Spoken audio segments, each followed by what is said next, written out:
is, what motivated you to get into activism? Like, what was your main motivation? Man, okay. I don't want to give you a 5-minute story, so I'm gonna try.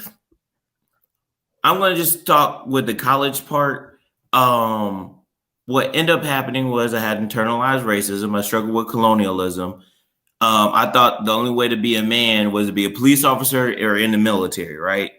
I was getting badges. I got promoted. I led things in the military, like I was a point man, where I led a march for 8 miles with a military rucksack on.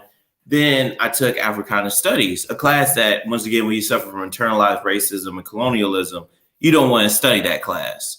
But I did, and it started 2014 Ferguson when Father Brown came in. He said the riots in Ferguson are justified.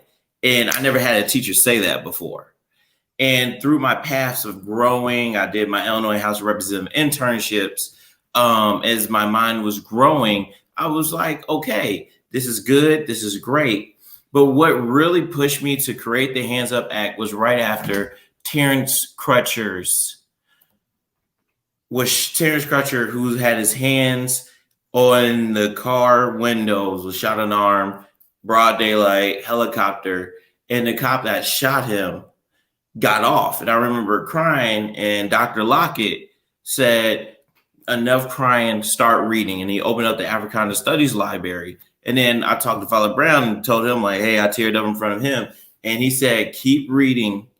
And at that moment, I was like, you know what? Let me just email all these senators about my Hands Up Act.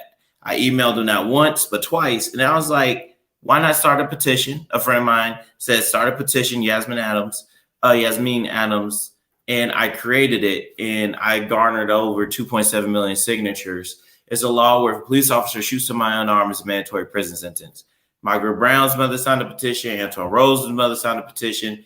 Breonna Taylor's mother signed a petition. Jacob Blake's father and Marcella Stennett's sister all signed a petition. And I got the support from Andres Godora's uncle. He was shot. He was an 18-year-old shot unarmed in California. So I started. That's where the activism started to grow. When I ended the colonialistic mindset, and I was like, "Who's going to do something?" And I was like, "Might as well step up."